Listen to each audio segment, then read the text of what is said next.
Patay ang isang vlogger sa Cebu nang masabugan ng paputok sa dibdib at mukha. Yan ang ulat ni Jessie Atienza ng PTV Cebu.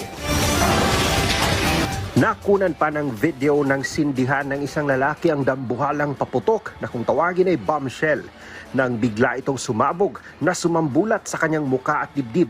Sa lakas ng pagsabog ay hindi na nakatayo pa ang lalaki.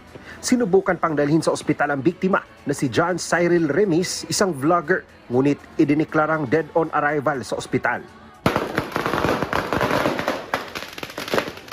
Samantala, pagpatak ng alas 12 sa Cebu City, kanya-kanyang pasiklaban ng mga biniling paputok ang mga residente.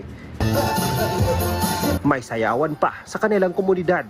Ayon sa balikbayang si Imelda, itinodo na nila ang kasiyahan lalo't minsan lang sila makumpleto sa selebrasyon. Kasi New Year. And then minsan lang kami umuwi kasi galing California kami. So minsan lang kami nag-New Year dito. Ayon naman sa Cebu City Fire Station, walang naiulat na sunog sa magdamag at maging noong pagsalubong sa Pasko na dahil sa mga paputok. Malaking tulong daw ang kanilang mga isinagawang information dissemination. We claim it as a huge success. This is a testament na ang fire safety is really everybody's concern. No?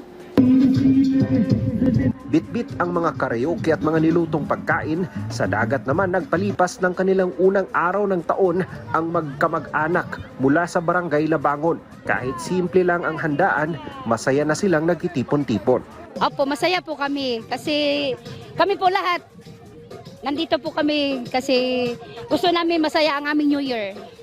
Mula sa PTV Cebu, Jessie Atienza para sa Pambansang TV sa Bagong Pilipinas.